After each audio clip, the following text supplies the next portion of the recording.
ఎంజీరావు గారు, ఇక ఫీజులు తగ్గించాలి, సౌకర్యాలు పెంచాలని డిమాండ్ చేస్తూ పాక్ ఆక్యుపైడ్ కాశ్మీర్లో విద్యార్థులు రోడ్డెక్కారు. అలా రోడ్డెక్కిన విద్యార్థుల మీద టెర్రరిస్టులు అటాక్ చేశారట. సో ఆ దృశ్యాలు కూడా సోషల్ మీడియాలో వైరల్ అవుతూ ఉన్నాయి. అసలు పీఓకేలో ఏం జరుగుతోంది, ఎందుకు పీఓకేలోని విద్యార్థులపై ఉగ్రవాదులు దాడి చేశారు, అసలు ఈ పరిస్థితి కారణం ఏంటి, దీని వెనక ఏదైనా భారత్ వ్యూహం ఉందా? ఎస్ అండి, ఇప్పుడు పీఓకేలో టెర్రరిస్ట్ అటాక్ ఇది ఒక మనకు విచిత్రంగా ఉండదు. జమ్మూ అండ్ కాశ్మీరు, ఇండియా యొక్క జమ్మూ అండ్ కాశ్మీర్లో టెర్రరిస్ట్ అటాక్లు విన్నాం. కానీ పీఓకే అనేదాన్ని పాకిస్తాన్ ఏం చేసిందంటే అది టెర్రరిస్టులకే ఒక మదర్ ల్యాండ్లా తయారు చేసింది. పీఓకే నిండా డజన్ల కొద్దీ సుమారు 100 టెర్రరిస్టు స్థావరాలు ఉంటాయి అన్నమాట. అందుకనే ఈ పుల్వామా 2019లో ఏంటి మన ఇండియన్ ఎయిర్ స్ట్రైక్ అనేది ఎక్కడ జరిగింది, ఈ గాల్వాన్, ఈ పుల్వామా తర్వాత పీఓకేలో చేసాం. అంటే పీఓకే ఈ గిల్జిట్టు, ఈ బల్టిస్తాను, ముజఫరాబాదు, పీఓకే క్యాపిటల్, ఈ ప్రాంతాలన్నీ టెర్రరిస్టులకి అడ్డా అనమాట. కానీ విచిత్రంగా ఇప్పుడు పీఓకేలో ఉన్న పీపుల్ ఏది గిల్జిట్టు, బల్టిస్తాను, ఈ ముజఫరాబాదు, ఈ సెక్టార్లో, ఈ ప్రాంతాల్లో ఉన్న ప్రజలు, లక్షలాది మంది ప్రజలు, ముఖ్యంగా యూనివర్సిటీ స్టూడెంట్లు, ముజఫరాబాదు యూనివర్సిటీ స్టూడెంట్లు రోడ్ల మీదకి వచ్చి ప్రజలు ప్రొటెస్ట్ చేస్తున్నారు. మీరు మమ్మల్ని పరిపాలించలేరు, ఇండియాలో కలిపేయండి అన్నట్టు ప్రొటెస్టులు ఉన్నాయి. 2 చైనా ఆగడాలు ఇక్కడ మాకొద్దు, మీ ఫెడరల్ సైన్యం చేసే ఆగడాలు మాకొద్దు, దారుణంగా ఉంది. పక్కనున్న జమ్మూ అండ్ కాశ్మీర్ ఇండియాలో ఎలా ఉందో చూడండి, అక్కడ ప్రజాప్రభుత్వం ఉంది, ఒక అద్భుతమైన అభివృద్ధి జరుగుతుంది, ఒక ఫాస్టెస్ట్ గ్రోయింగ్ రీజన్ కింద జమ్మూ అండ్ కాశ్మీర్ ఉంది. ఇలాంటి రీజన్ లాగా మేము లేము, ఇండియాలో ఉంటే బాగుందని పీపుల్ అనుకుంటున్నారు. కాబట్టి ఈ పీపుల్, యూనివర్సిటీ స్టూడెంట్ చేసే ప్రొటెస్టుల మీద టెర్రరిస్టులు వచ్చి అటాక్ చేసి కాల్పులు జరపడం అనేది ఇప్పుడు పీఓకేలో ప్రజల్లో తీవ్రమైన అసంతృప్తి నెలకొందనమాట. చాలా దారుణమైన పరిస్థితి ఈరోజు పీఓకేలో కనపడుతుంది. చాలా న్యూస్ పీఓకే నుంచి బయటపడడం లేదు. కాకపోతే అక్కడ ఇప్పుడు ఫ్రీ సోషల్ మీడియాలు అవి ఉన్నాయి కాబట్టి అప్పుడప్పుడు ఇంటర్నెట్ ఉన్నప్పుడు వాళ్ళు బయట ప్రపంచానికి షేర్ చేస్తూ ఉంటారు. అదర్వైజ్ మనకు పీఓకే నుంచి ఎటువంటి న్యూస్ బయట పాకిస్తాన్ రానివ్వడంలో ఒక ఐరన్ కట్టేలాగా పెట్టేసింది. కానీ ఇప్పుడు అక్కడ పీఓకే పరిస్థితి చూస్తే ఆల్మోస్ట్ 70-90 వేల చదరపు కిలోమీటర్ల ప్రాంతాన్ని ఇండియాలో కలిపితే బాగుండని ఆ ప్రజలు తిరుగుబాటు చేస్తున్నారు.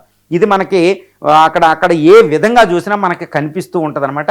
ఇప్పుడు ఈ పీఓకేలు ఇండియా పరిస్థితి చూస్తే ఇండియా కూడా పీఓకేని ఆక్యుపై చేసేసుకుంటున్నాం అన్నట్టు ఇండియాలో స్టేట్మెంట్లు కూడా వచ్చినాయి. ఎందుకంటే మన ఫారిన్ మినిస్టర్ ఎస్ జయశంకర్ గారు దీన్ని బహిరంగంగా చెప్పారు, ఇంకా మా పీఓకే ఎప్పుడు ఇస్తారో చెప్పండి అంతే అని. తర్వాత అజిత్ దోవల్ గారు ఇది బహిరంగంగా మాట్లాడారు. తర్వాత రక్షణ శాఖ మంత్రి రాజ్నాథ్ సింగ్ గారు ఈ విషయం మీద మేము తొందరలో మాకు వస్తుందని మాట్లాడారు. ఆర్మీ జనరల్ మాట్లాడడం జరిగింది, సిడిఎస్ మాట్లాడడం జరిగింది, సాక్షాత్ ఇండియన్ ప్రైమ్ మినిస్టర్ మోడీ గారి ఈ విషయం మీద మాట్లాడడం జరిగింది. పీఓకేకి ఇంకా మాకు రాబోతుంది అనుకుంటూ ఆయన కూడా మాట్లాడారు. మరి ఇండియా వ్యూహం ఏదైనా ఉందంటే ఇండియా అంత దారుణంగా ఎటువంటి వ్యూహం ఉండదు. ఏది ప్రజలను రెచ్చగొట్టి అక్కడ రెచ్చగొట్టడం అనేది ఇండియా అనేది ఇన్వాల్వ్ అవ్వదు. కాకపోతే అక్కడ పరిస్థితిని తనకు అనుకూలంగా మార్చుకునే అవకాశం ఉంది. ఎందుకంటే పీఓకే చుట్టూరు దళాలు ఉన్నాయి. ఇప్పుడు మనకి వచ్చే రిపోర్ట్లు ఏంటంటే ఎల్ఓసి వెంబడ కూడా టెర్రరిస్టులు కాచుకుని కూర్చున్నారు, డ్రోన్ ద్వారా సర్వే నిర్వహిస్తున్నారు. ఎక్కడైతే సైన్య కదలికలు తక్కువనే అక్కడ ద్వారా టెర్రరిస్టులు జమ్మూ అండ్ కాశ్మీర్లోకి ఎంటర్ అయ్యి ఇండియాలో మళ్ళీ టెర్రరిస్ట్ అటాక్ ఏది పహల్గామ్ తరహాలో ఒక దాడి చేద్దామన్నట్టున్నారు.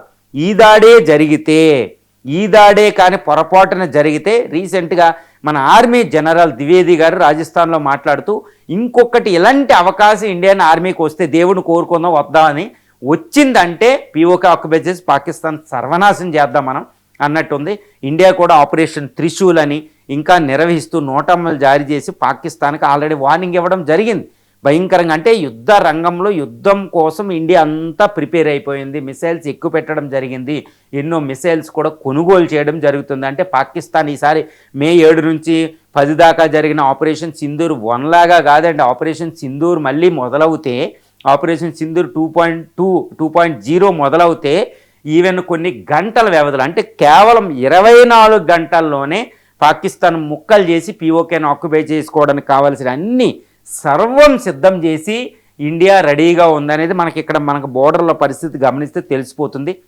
ఇప్పుడు ఇండియాలో కూడా ఎలక్షన్స్ అవి రాబోతున్నాయి. మోడీ కూడా తన యొక్క పూర్తి సన్నద్ధతతో ఆర్మీకి అక్కడ పెట్టాడు. ఆర్మీ, నేవీ, ఎయిర్ ఫోర్స్ని అక్కడ పెట్టడం జరిగింది.